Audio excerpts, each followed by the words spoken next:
Okay. So our next speaker that we're going to have is Dr. Rich Hauer, who's professor of urban forestry at the University of Wisconsin-Stevens Point.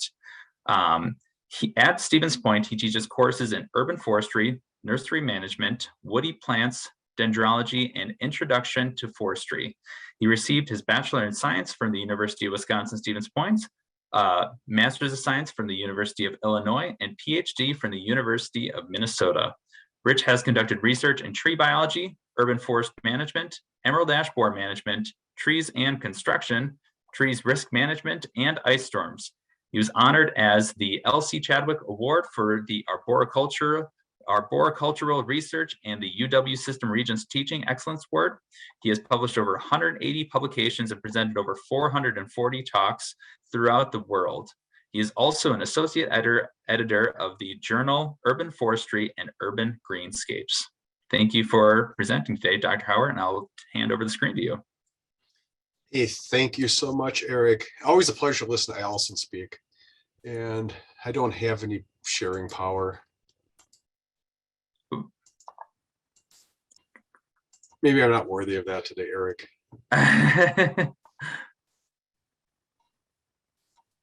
Okay, do you have ability to take that over now?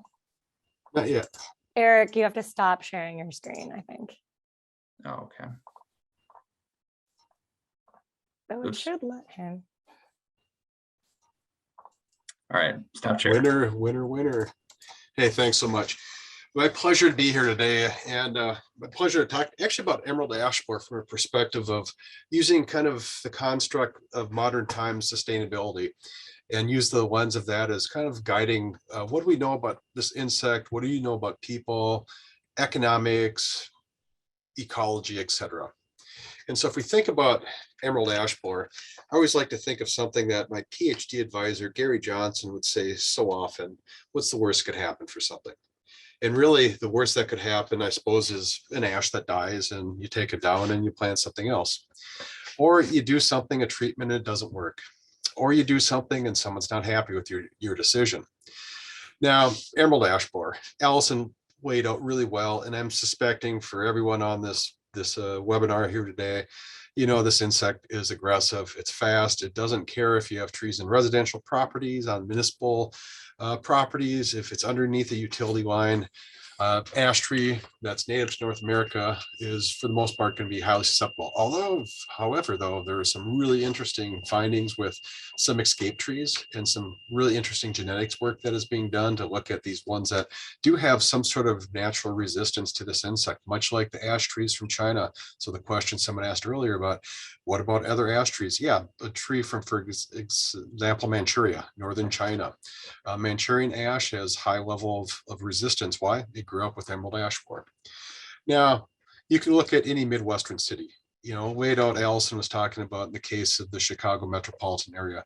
This is one community actually in that area, and they made a decision that what's the worst could happen? Well, trees will die. And now they weren't proactive of thinking about putting management on their end. They had ash trees now lining the streets that are dead, trees in backyards of residential properties, in playgrounds. And yes, birds will visit them, but also hangars will develop, dead tops will occur, and trees become boom boom trees. So yeah, what's the worst that could happen? Well, the worst could be a tree on the street that's dead ash now, and it maybe causes property damage to a vehicle, or hopefully, and I don't know of any cases in this community where there's actually personal injury to death that occurred, but yes, that is one of the worst things that could happen, certainly, is you've got a risky situation here. Now, there are many outcomes to any decision that we certainly make. And using, again, sustainability as a lens here, I like to think of using the construct of the three biggies, you know, looking at something from an economic perspective, and that's really important. What's the cost, but what's also the value of trees? And we'll take that into consideration. Thinking certainly about people, society. And so maybe people don't want a certain management practice to occur. And we'll talk about what the literature says about that aspect. We'll also think about the environmental aspects, and certainly treatment of trees using the chemistries we have are really effective. There's a lot of data. I'll get into a little bit about this towards the tail end of my presentation. But yes, I'd like to say I don't want to be the next Rachel Carson of the world, where I'm writing the textbook, or I'm actually creating the textbook of a pesticide that causes some unintended consequences. So certainly all three of these are vitally important. And really from a sustainability lens, you're trying to not treat any one to a much higher degree of another. You want to treat them in kind of a harmony where you're taking them all into due consideration. So first of all, certainly treatments. Allison pointed out really well, we have a long history, and it's kind of phenomenal if you think about it, just the science. That around the late 2000s, 2006, 7, 8, we started getting data that was showing that the various chemistries we have available are really effective at this pest. And certainly emamectin benzoate is one of them, being injected into a trunk. It's really super effective. If you're kind of curious where that pesticide comes from, it's certainly a synthetically produced pesticide, but there's a natural derivative in nature. It comes from a soil organism that is a Streptomyces ivermectin. And so that particular living organism produces a chemistry that is antagonistic with things that it doesn't want to live in its environment. So this is a synthetically produced pesticide, but it has a natural derivative from nature. Now, certainly biological controls, very, very important. And the interesting thing is you can look at a lot of the developing science on this, and certainly the various insects that are used as some of the biocontrol agents have a variety of findings now that some they're not easily able to be detected after they've been released. Some other ones actually have become established. And the key thing though of for example, this paper by William Davidson, the lesson here is kind of an integrated approach. So if you just rely on biologicals, they found not as effective. Certainly untreated trees are super susceptible to emerald ash borer. But if you look at an integrated approach, they found certainly in this case, imidacloprid was super effective of killing the insect, but a combination with biologicals along with pesticides is another really developing science here. The social side. Now, there are people that like certain things and people that don't like certain things. Certainly from a pesticide perspective, this was a really cool capstone study. You can't find this online. Actually, I was curious last night. Not able to find a copy of this online. I do have a copy that I pulled down a few years ago, but it's a really interesting case study for an undergraduate course at the University of Minnesota, where they're looking at kind of the social equity and really looking at the decision making of emerald ash borer. So if you have a lot of ash in a neighborhood, it's really a social decision that if you get rid of the ash, or if you let them die from emerald ash borer, or whatever your decision making is, you treat them, for example, retain the canopy. It's really a social equity. Really interesting capstone study they had. In the social side, certainly pesticides. And there are communities that have decided that pesticides aren't in their interest for treating ash trees. Fortunately or unfortunately, I'd say unfortunately, that's the only science we have right now. Boy, it'd be really nice to have biologicals that are super, super effective, along with other maybe integrated approaches where you could do something analogous to Dutch elm disease sanitation, where that science evolved really well that by the 1970s, the science we knew so well that you could look at elms and make a conclusion in the field whether it was infected with Dutch elm disease or not. Now, unfortunately, with ash, we're not as good at detecting to reduce the population of the insect.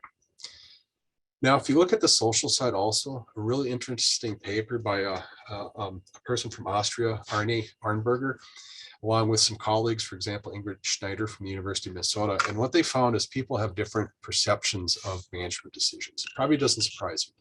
And the way to interpret this is a number above zero. And by the way, these comma marks are a common way in Europe, for example, to put a decimal point.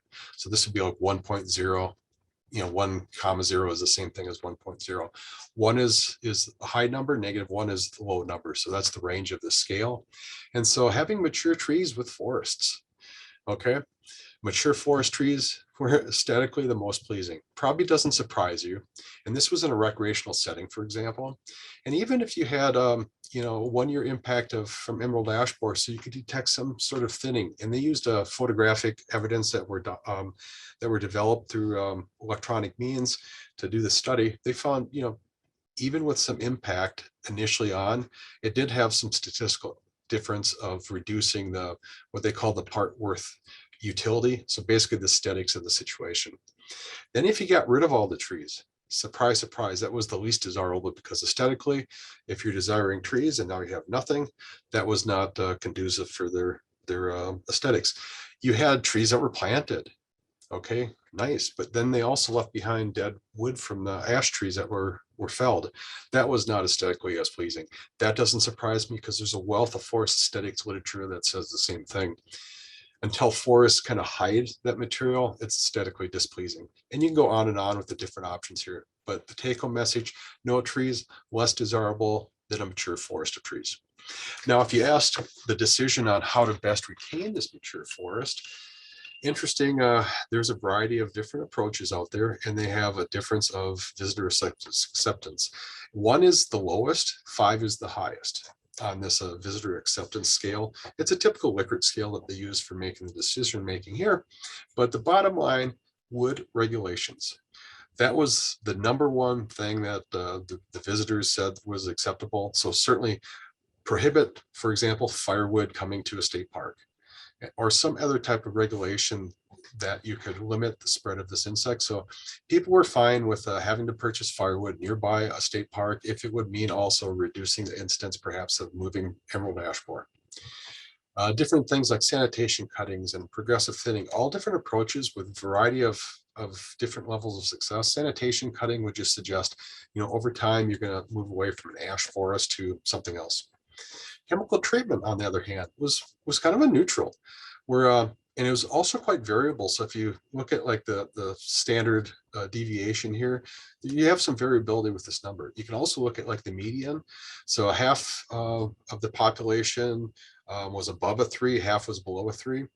And the mode, the most common was 4. So there's some variability here, but basically chemical treatment, there is acceptance for that. But there's a lot of variety of people's opinion of chemical treatment's fine. Others would say no. So again, this is a social decision-making aspect. If you look at the ecologic aspect, now I've done this work actually with ash. This is some data that we've done in Milwaukee where we looked at the effects of their sanitation program over time.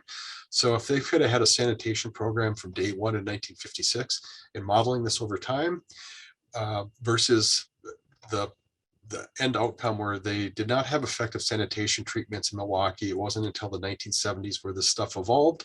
And so long story short, they lost all this ecological services, but if they were able to implement the science, and we can do the same thing with emerald ash borer, is you retain all these ecosystem services. So if you don't have ash, you don't have stormwater held. If you don't have ash, you don't have air pollution. Obviously, the next forest generation can bring this back. So that's a really important part of this conversation. Economically, I'm actually really proud of this work. It all started as an undergraduate research project, and we're really interested to find out what is the cost, but also the net value. So I'll show the couple slides that get into this, but 2 undergraduate researchers, Andy Von Natta, he's now works for the city of Milwaukee in their planning department. And then Nate Schutpeltz, maybe you know Nate, he's works for Wachtel Tree Science. He's one of their lead urban forestry consultants working with communities. But we needed a tree inventory, so I hired Nate to collect data on trees, and then we just started asking questions about emerald ash borer. But at the end of the day, these are papers that you could still find from TCIA or from Arborist News that kind of give the easier version of understanding the science behind this. But the science here basically says that if you just look at costs, what's the best decision? Well, first of all, don't do preemptive removal and replanting because that's really expensive. Don't do treatments because that's number 2. Don't do no control. Actually get rid of all your trees and don't replant. Now you're probably scratching your head going, well, that doesn't make sense. Well, it does if you just look at trees are expensive. And actually for that matter, get rid of roads and hospitals, parks, police cars, because they're all a cost. Yeah, you're kind of also scratching your head going, well, there's also a value to all this. So if we think about the value perspective and what we have here, net present value. So if you're a business owner, you charge someone for a service, let's say it's $100. And if it's cost you $110 to provide that service, it's a bad decision. You've just lost $10 on that. And if you also account for time and the value of money over time, that's what we're looking at here. So net present value is all the value of a tree minus the expense, and you're discounting for the cost of these things over time. So a number above 0 is a good thing. And then we could also look at a benefit to cost ratio. So now your decision making is different. What's your best outcome? Well, actually not having an emerald ash borer, surprise, surprise. In this case, this was modeled with a population of ash trees from the city of Milwaukee, which, by the way, they've been treating about 28,000 ash trees using a really integrated approach. They've been treating some trees now from a 5-year time perspective, and they've really seen no effect of emerald ash borer in the treated population. Doing some work in Milwaukee that I'll talk about at the end of this presentation this morning, that if you drive in neighborhoods of trees that presumably have not been treated because they're showing major effects from either being dead or they're mostly dead, highly thin from what we think is the insect. Actually, if you go up the trees, you'll see galleries. That the treatments worked, and again, 28,000 tree population that they've been really successful at. But again, these other options, no control is better than preemptive removal and not replanting. But even replanting, you get greater value, but there's a lot of expense here. So end of the story here of the economic side, not only our study, I'm also proud about this stuff because there's been 6 other additional research projects that have come with the same conclusion, that treatment is a highly economically favored outcome versus doing nothing. Now, if you wanted to use calculators, we built one. We actually built this to facilitate our research, and then we built it into a format that people could use. Purdue University and Cliff Sadoff, they have a really excellent cost calculator that's actually been expanded upon to look at the values of trees, so the benefits. And so the end of discussion on really the economic or the ecology is treatment, retention of trees makes sense, but on the social side, it's a little more stickier. I'm valuing people's opinions. Some people, pesticides are not an issue. Other communities, it is. So really, you need to ask that question as part of your own treatment. But we did find out of all this work, active management is better than no management. I like when David Sivier asked us to do the work with the elm tree population, because David was really interested in the effects of stormwater. And what basically his conclusion, and especially from our work, is we found no management was a less desirable aspect or option than active management. And David would often say, do you want to let the insect drive your management, or do you want to drive the management around the insect? And I think the latter is a much better approach. Now, if you look at the social aspect, this is a fascinating research study by Dr. Kondo, and they found that there was an association with crime in the loss of trees from emerald ash borer. Now, can you say causation? No, from a science perspective, this is a correlation study. But what's really interesting is areas in Cincinnati that did not have emerald ash borer, their track record of a reduction of crime was consistent. So they had already before 2004 started seeing a reduction of crime. And so areas that did not have heavy losses, so they didn't have ash populations that were significant, that reduction of crime continued. But in neighborhoods where they had emerald ash borer, so they had significant loss of canopy, they started seeing an increase in crime rates, in a lot of property crime, petty things. In some cases, actually some violent crimes were part of this also, but it's kind of fascinating if you think about it. Not that crime is good, but actually the link or correlation between the loss of trees and the increase of crime. Now, there's a lot of science and theories, and I'm not a criminologist, but I'll play one here for one slide that basically says criminals are opportunistic. In one aspect, they'll say, if you don't care, why should I care? So it's the broken window theory. And there's some merits to this, and there's some fact, and there's maybe some fiction behind it. But the fact part would say, if you have a neighborhood in a state of disrepair showing blight, that those neighborhoods would more likely to have crime than neighborhoods that have been cared for. And if you control for other factors in these type of studies, yeah, there's some merits here. There's also the routine activity theory that a person that's going to commit crime, there are some spontaneous events, definitely, but for some criminal activities, it's more of a surveillance and really looking, can I see or can someone see me? And so looking all together from an urban forest management perspective, retention of trees is important, but it's a little more tricky also of if you have a dense population of small spindly trees, the evidence would suggest there's probably a higher crime rate, plus because of the broken theory, the blight perspective, but also from the aspect of more trees, a denser forest might not be able to see if someone's committing a crime. Now, also another interesting thing some work from Jeff Donovan, and Jeff was criticized for this work. Jeff never said it was a causation. Jeff said it was a correlation study. And that's what we're seeing here is if you look at the loss of trees and the effect of emerald ash borer on human health, what they found, whether it was respiratory disease or cardiovascular, now these were people that already had these ailments, that when emerald ash borer came in and there was reduction of canopy, they found an association with that and increased mortality from these two health issues. Now, it's not that a person is really healthy, that emerald ash borer is going to be the triggering mechanism. But if you look at what's called an odds ratio, and so as the years since infestation increased, there's a greater odds of either death from respiratory or death. So 38 times greater death for cardiovascular the longer emerald ash borer has been there because of loss of canopy. If you think about it though, it kind of makes sense. Trees hold particulate matter. So if you've got respiratory disease, more particulate matter could be the triggering factor that causes some sort of mortality. Or the same thing, cardiovascular. The trees do have a reduction of stress.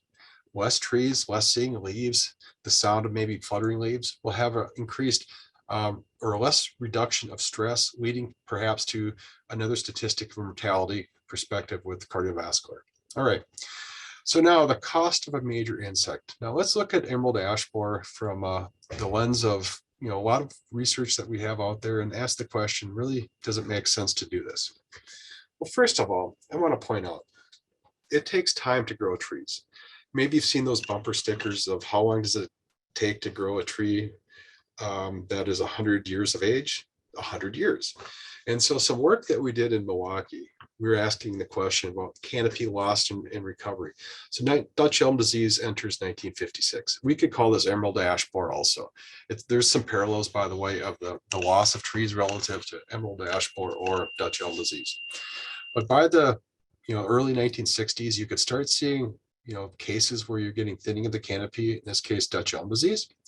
And by 1969, less than 15 years, a street tree view here of a drastic loss of canopy. And it took 40 to 50 years to recover from that loss of canopy. Interesting enough, trees that were planted to replace the elms were honey locust, were lindens, were Norway maple, and also green ash. Fortunately, the green ash was at a much lower level. These was a monoculture of elms. So whether you got a monoculture or you've got 25% of your population that are ash, it takes time if you do nothing. If you remove them, it takes 40 to 50 years, for example, based on the models we did in Milwaukee to recover from that canopy loss. What's the effect on budgets? Certainly budgets are important. And this was some work I did with Ward Peterson. And we're kind of curious about the effects of emerald ash borer on municipal forestry budgets. It actually all started because I thought we had some typos in our data set. So when I do research, you should always screen your data, garbage in, garbage out, type of thing. And so I could look at something like the forestry budget divided by the total municipal budget. Common metric that is used in municipal forestry to kind of look at where are you relative to someone else.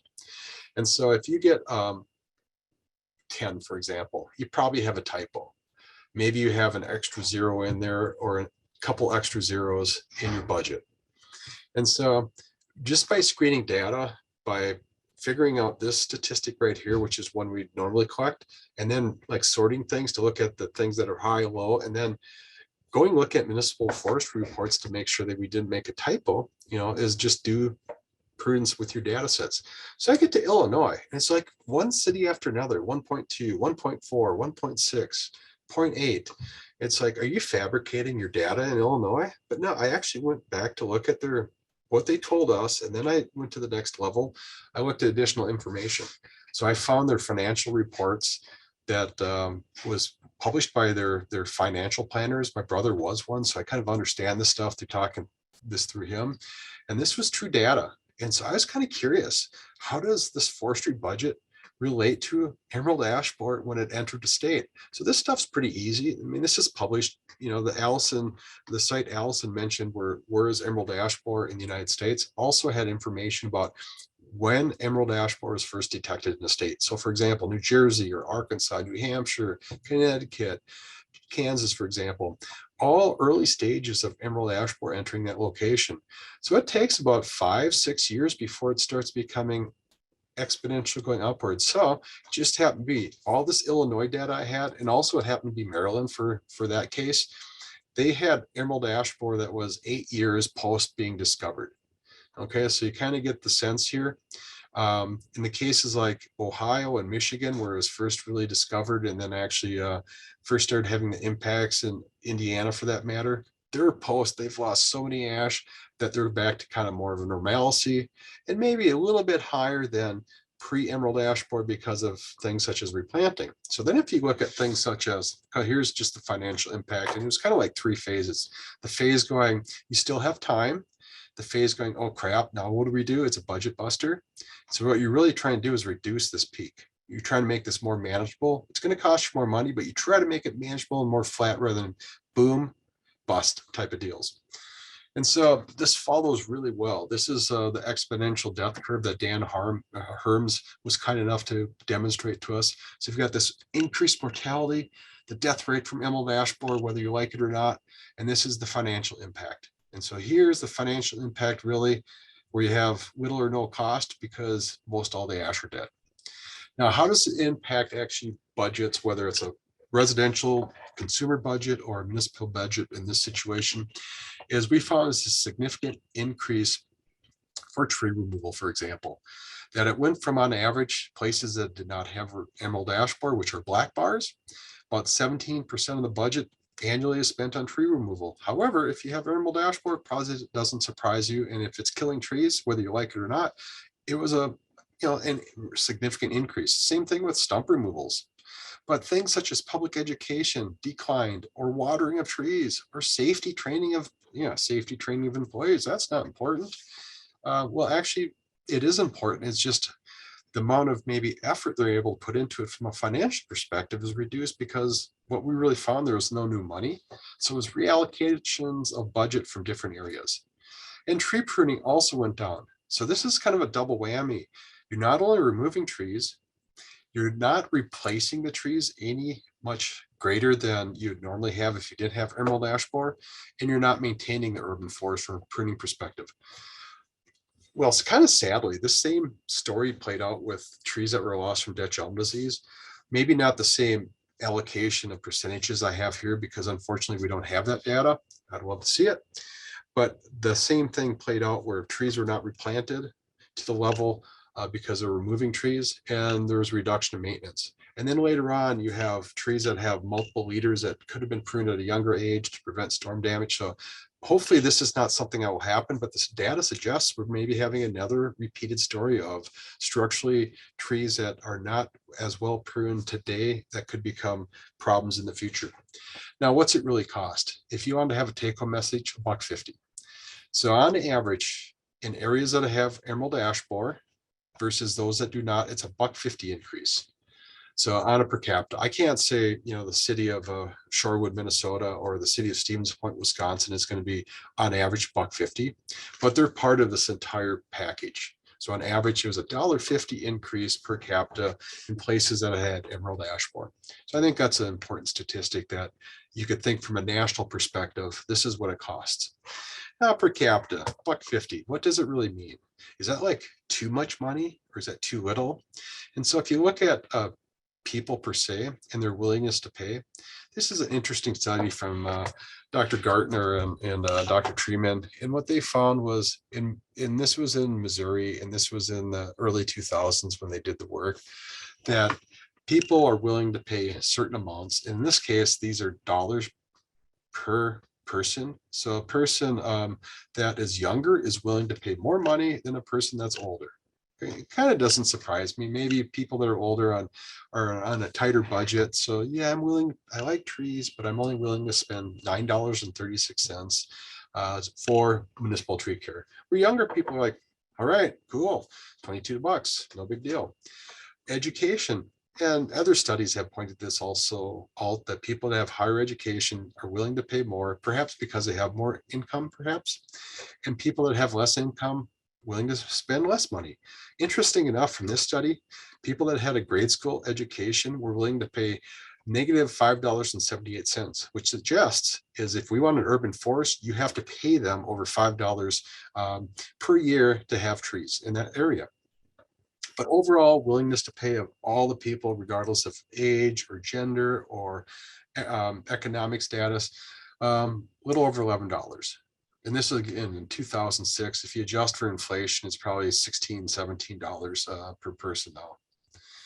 Now, emerald ash borer management, it's integrated.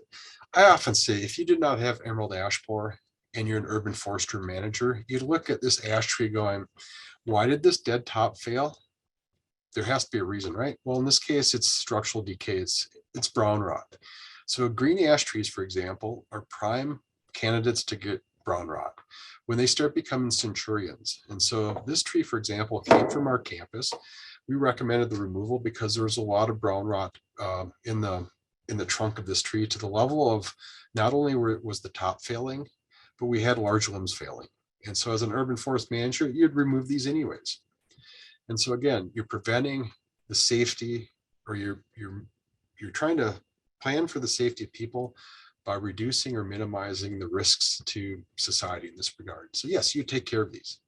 And removal with an aerial lift in this case certainly be recommended, because I don't know if I'd want to send a climber up in this tree unless you're using a lot of safe, important techniques to minimize any potential injury to you from removal of the tree. Small trees, they're poorly established, in poor condition. It probably would not make sense to retain these anyways. So yes, as part of an integrated decision-making criteria.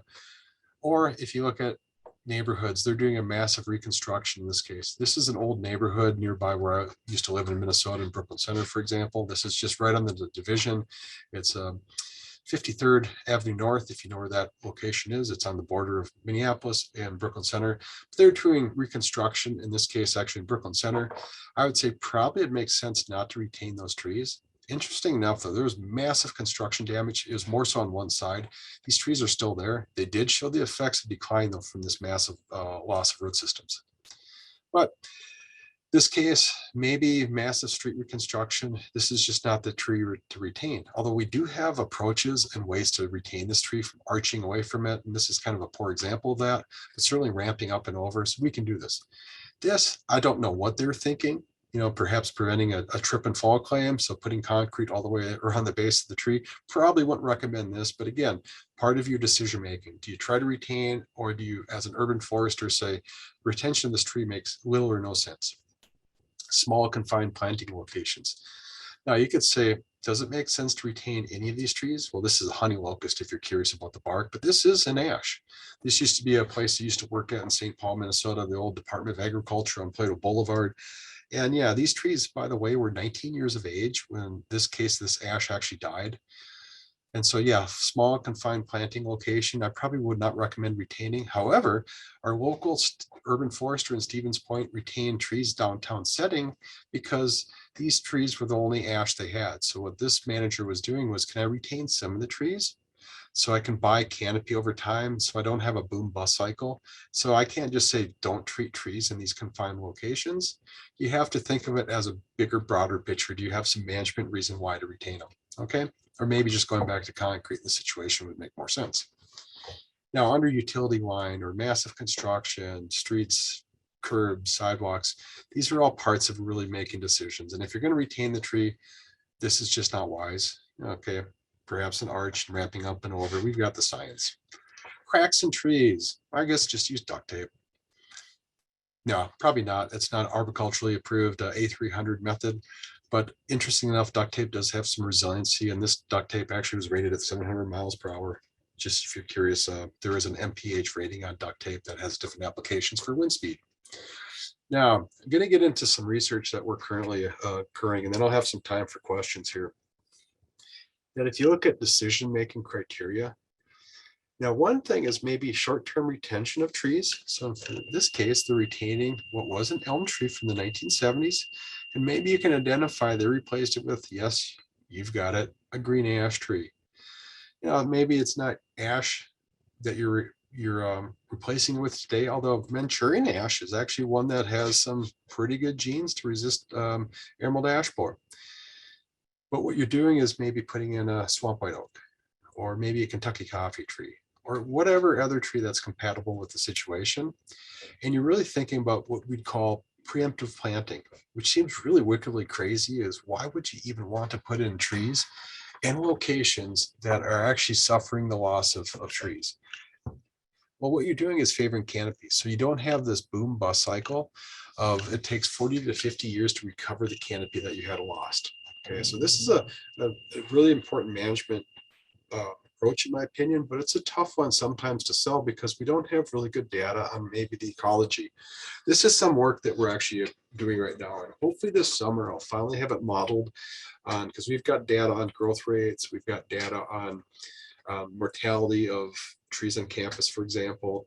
And what we're looking at is what will be the size of, for example, this oak 20 years from now, relative to the canopy of these ash, which look, they're green ash, by the way, and they're just wickedly attractive, of just dense green canopies in the summertime.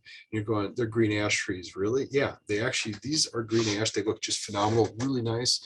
And so the idea here is in 20 years, maybe we've replaced the canopy. So the canopy we had in, let's say, 2016.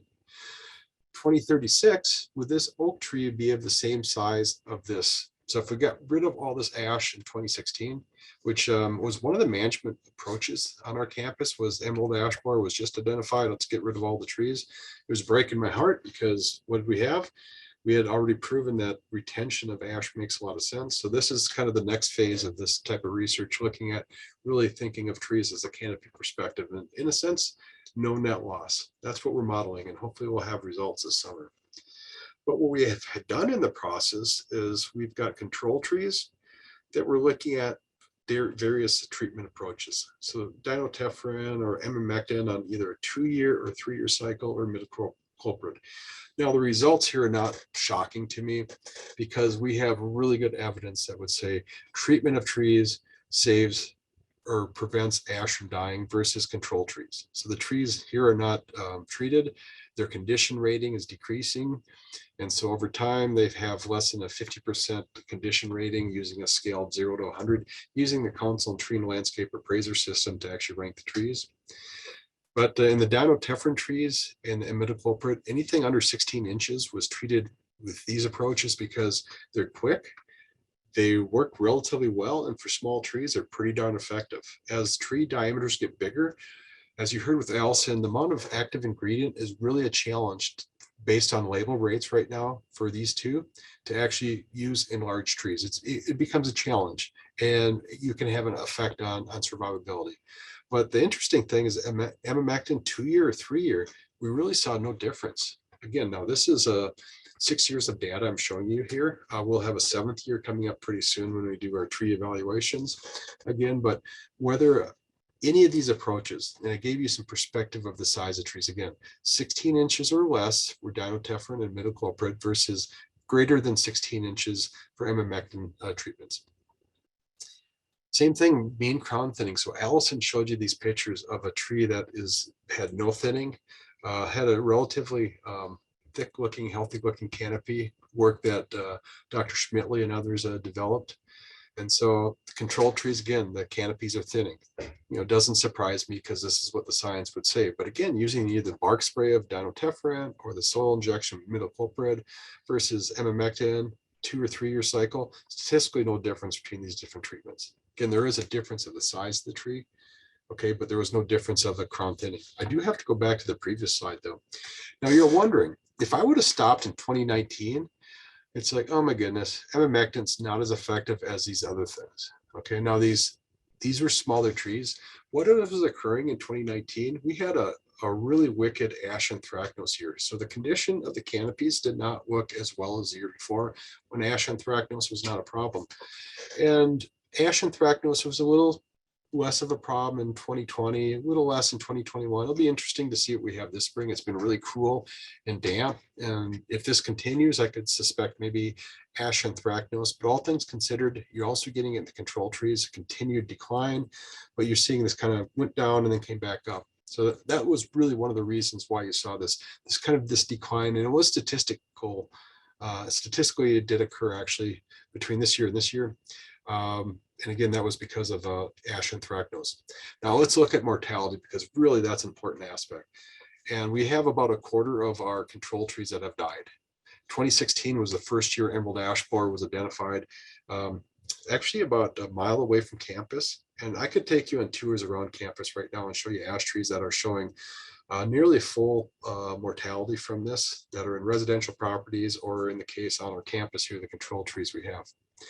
Now, we did have some mortality with the imidacloprid and also emamectin-benzoate. Interesting enough, windstorms. The day after we did our initial treatments, we had a micro downburst occurred and we lost several trees, which was kind of sad. And it's like, do I throw them out of the study? What would you have done in this situation? I could have, and I could have explained it, because it's like, they were just, now what if they were treated a day after this? Well, obviously would not have treated those trees. So actually, it's kind of interesting. For me, I decided to keep them in here. And really, this is a part of urban forest management. It's more than just a pest. You do have other events, windstorms. And for example, I'm going to be losing about 10 of 100 trees in my study right now, because they're going to be building a new library. So they've already identified trees to remove to facilitate construction. Yeah, it breaks my heart, but what am I to do about it except to put them as mortality statistics, so I can see actually some of these numbers increasing because of that event. Again, from a science perspective, it's just normal. None of the trees here, though, that are untreated have died from emerald ash borer, because we've looked for evidence. It's been for other things. It was vertical, became horizontal because of windstorm. Now, we know this stuff works. There's so many papers I could talk about. This is just some work from Deb McCulloch, where they found treatment versus no treatment and the number of trees around years after introduction. Doesn't surprise me. You got mortality. Dan Herms has data, Fred Miller, and so many other people do. Interesting from a Deb McCulloch's perspective, they found if you went on like a 5-year cycle, that basically they saw no difference in their study versus on a 2-year cycle, or a 3-year cycle for that matter. But when you went to like once every 10 years or no treatment, you did see certainly an impact on the ash population in Michigan. Now let's look at some work that we've been doing recently and comparing and systems that I didn't necessarily brand. If you look at the literature, there are a few people that have mentioned looking at if you put something in. So for example, a plug where it's a port for injecting the chemistry and you have a reservoir inside the tree, makes logical sense versus an open system, where also it makes sense because there's some evidence for going back to the 1940s of, for example, putting wood dolls into trees of enhanced decay inside of trees from that treatment. So if you do increment core work, you look at old literature, they'd say, put a wood doll in there, fill up, seal the hole is the terminology they use. So we're kind of playing off of that. And they found actually putting a wood doll doesn't make sense. Leaving the wound open statistically was a better situation, less discoloration, less decay than putting something in the tree. So we're curious, what is the effect of maybe a sealed system versus unsealed system? So what did we find? So this is a regression model where we modeled trunk diameter and location. Milwaukee, Minneapolis, Sioux Falls, these are all compared to the Chicago metropolitan area. So basically what it says is Milwaukee had a higher incidence of wounding on trees than the Chicago area. And statistically, there was no difference for Minneapolis or Sioux Falls. And I'll get back to this here in a little bit, but treatment system. And so a system that was sealed had a 7 times greater odds of having wounds than an open system. Okay, so an open or an unsealed system, if you would want to brand it that way. So yeah, a sealed system had greater numbers of wounds on a tree than an open system. And just to give you an idea, when we're doing our work looking for wounds, and so this could be a wound that's associated with injection, or it could be a wound, a lawnmower. So any tree that had less than 30% of the circumference that was damaged by something, we included in the study. And so the wound itself had to be greater than 30%. If it was greater than 30%, we did not include it in the study. But trees that had less than that could have a basal wound caused by an injection site. So we found evidence of maybe a drilled hole, or maybe a drilled hole, but there was it was sealed with a plug. And so you're looking for things like this, and it became quite tedious. You'd have to literally sound a tree and used some other techniques to, in some cases, find was there a wound underneath the bark, because visually you might not be able to see it. So if you look at open versus sealed, and you can look at, for example, Milwaukee. Milwaukee had the highest instance of wounding. Why is that? Well, Milwaukee has had an emerald ash borer treatment program going back to the year 2009-ish. Okay, so they've had some trees that have been wounded up to 5 times. So they've been on a 2-year cycle versus Sioux Falls. This is relatively new for them. This metropolitan area, they've had emerald ash borer more recently, and many of these trees have only been treated once. So more wounds because of more treatment times. Now, the Chicago metropolitan area did have emerald ash borer 2 years before the Milwaukee metropolitan area. If you actually look at identifications from positive IDs in these 2 states. And interesting enough, you could say, well, Chicago's had it longer. Some of these treatments, these trees had been treated, and then it was a few years they had not been treated. And so I'm thinking, and unfortunately, we were not able to control for this because we weren't able to get data on the number of treatment times. But for anyways, in the Chicago area, I think that's what's going on, is Milwaukee still had trees that were treated more often. So now, wound present on a tree. It was just a stark difference between those that were an open system versus those that were a sealed system. And so there was a lot more wounds on trees. So for example, a little over 10% of the trees treated with an open type approach had wounds versus almost half of the trees that had a sealed system. Okay. Now, if you look at what are some root causes, and when we were doing our training system, so there was multiple evaluators part of this multi-state, multi-city program. So when we we're doing this work, we got together to calibrate our methods to make sure that when a person that was working with Dr. John Ball or Dr. North or Dr. Miller, for that matter, that we're using similar approaches and looking at trees and making similar condition ratings, for example. We soon realized that it was a challenge to find some of these wounds. So we came up with approaches again with sounding and their techniques. So we were pretty confident that we're able to find things. So if we just swapped evaluators in the region, that you'd get the same finding. But what we found, we added this thing during our calibration. Was there something about the manufacturer's recommendations that were not followed? So we tracked that question. And so improper treatment, for example, what we found was over 3/4 of the trees in the sealed system, there was something about the manufacturer's recommendations that were not followed. So one of them is certainly plug placement. Allison pointed that out. Versus the open system, maybe 1 in 4 trees, we could attribute something about the manufacturer's recommendations were not followed. But more cases, it was something else. Could have been a wound, and I don't know. Maybe it was attributed to a car door or lawnmower weed whip damage, or unidentified. There is no determination of what was causing that wound. And so those are the 3 outcomes.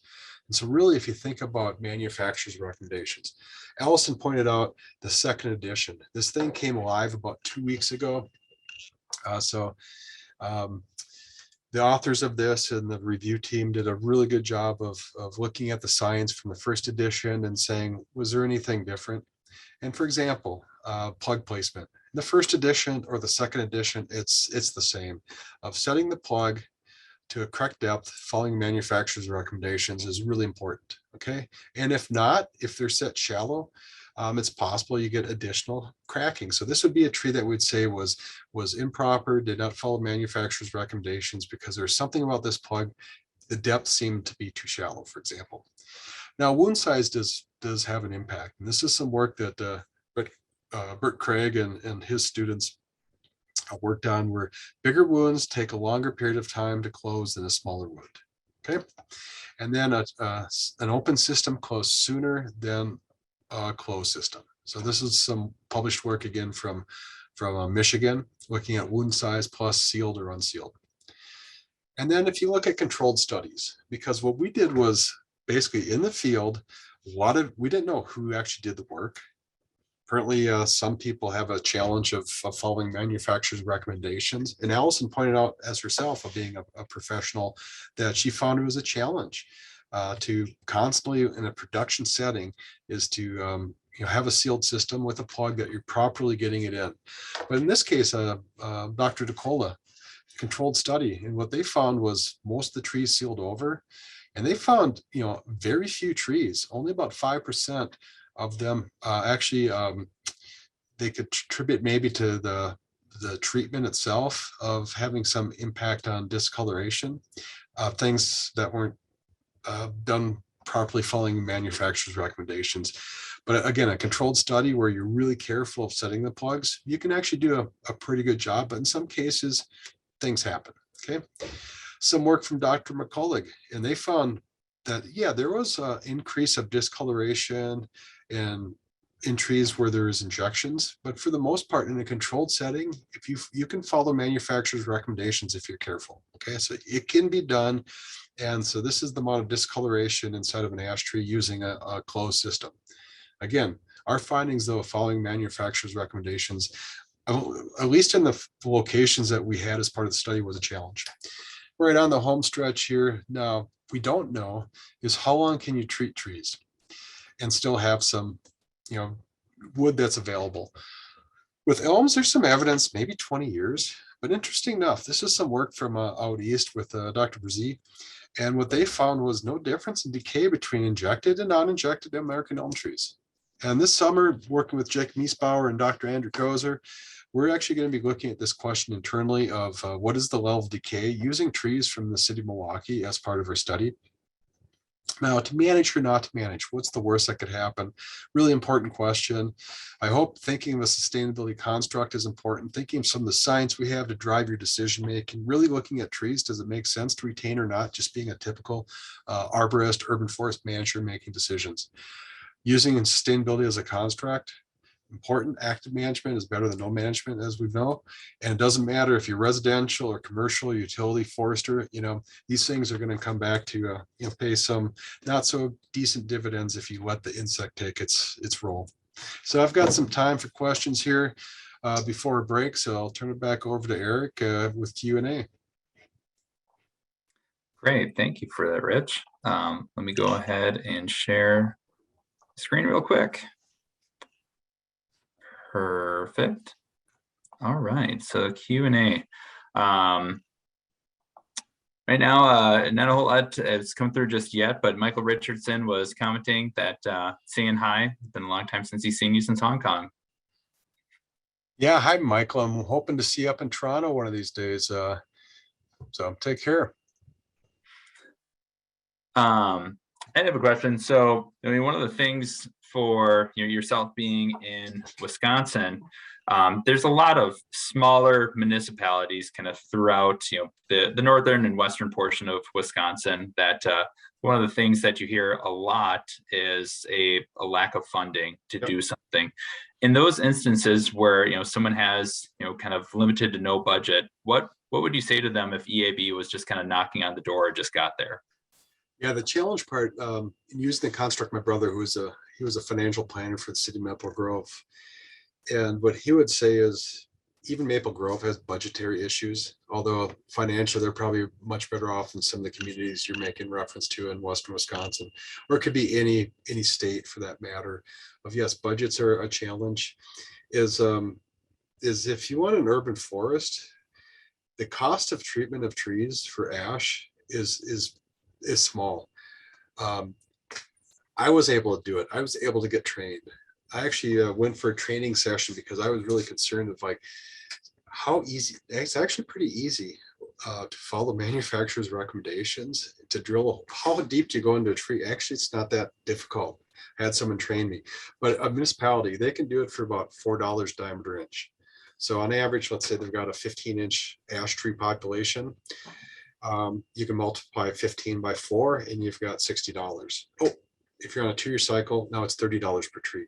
Oh, let's go to a 3-year cycle. Now you're down to $20 in a tree. The question then becomes for a decision maker. It's like, well, aren't the trees going to, yeah, all trees will die. Some trees will last for over 1,000 years. Some of these age-old bristlecone pines, for example, or giant sequoias for that matter. But most trees in the urban forest don't last that long. So you're just doing like anything you do is you're making trees last a longer time period, and it's really inexpensive. So in-house, you could trim a summer seasonal to have that as part of their job to and treat their trees. So that would be my advice. And we've worked with small communities, and some of them actually have done that. But it's still the challenge part. It's like, oh, how do you do this? I don't know how to do it. Boy, there are companies that will come in and actually help train you, because obviously it's in their interest because they're customers, but they also do it out of the kindness of their heart because they just wickedly like trees from that perspective. So that would be my answer to the question is somehow it's getting the decision maker over the hump is important. It can be a challenge, but it's so inexpensive relative to purchasing a new tree, several $100s versus the cost removing. Oh, it's done in-house, there's no cost. No, there's a cost. You're paying people a wage, you're beating up on equipment. So if you account for all those things, last thing I'll say, that was actually what happened on our campus, 2016. The ground superintendent, a friend of mine, said, we're going to cut all the trees down. I'm like, no. And mentioned to me is, and their budgets are tight. We have no money. And I said, well, do you have money to replant trees? Oh yeah, we got that. I said, well, then you have money. But still, that's why I did this actual research project. Part of it was to think about what I call my retirement study 20 years down the road, but also part of it was to really say, treatment of trees, it's so inexpensive, and our research kind of demonstrated that. So again, that's my answer to the question. Great. We have another question that came in. How can we design a strategy to prevent the entrance of emerald ash borer in Mexico? Yeah, frontline hardcore workers, and I'm not sure in Mexico what your agricultural specialists, but we have plant protection quarantine in the United States. So things coming from Mexico, for example, would go through inspection to reduce the incidence of a pest being brought. Vice versa, same thing with into Mexico. I would hope that the Mexican government would have in play some sort of importation restrictions. So if you're importing ash wood, for example, that it'd have to be bark free, maybe kiln dried. Now there's no, there is evidence that emerald ash borer moving on vehicles, and you know, firewood often gets pegged as the way it's spread. Man, I've seen this 10 years ago. If you drive on major interstate highway systems, you just see this like spread of emerald ash borer. And there are some papers that suggest that emerald ash borer is moving by vehicles and not necessarily by firewood. So they're hitchhiking. Allison pointed this out along the front range that, yes, they found emerald ash borer in vehicles. So yes, that part's a little more tricky because there's this flow of people going back and forth. So stopping every car looking for emerald ash borer, probably not going to happen. But as many of these things that you can have in play, just what you try and do is reduce the spread of this. And more so, I would not advise planting ash. In Mexico, I would say hopefully 20 years from now be the first time you have it, and by then maybe you have your species diversity is much better if you have issues there, but you have fewer ash trees. So great question. Yeah, and I know with it, I believe Kevin Chase at Bartlett had a paper that came out last year, 2 years ago, finding that correlation between the spread of EAB and as railroad tracks as well. Oh yeah, excellent paper there, definitely. Yeah. Well, great. Well, thank you for that presentation, Rich. Right now, what we'll do is we'll move to a break for the next 10 minutes, and at 12:10 p.m. Central Time, 10:10 a.m. Pacific Time, we'll go ahead and start up again with Ryan Spencer talking about comprehensive approach to EAB management. Sounds wonderful. Thanks, Eric. Thanks, Rich. Yeah, take care.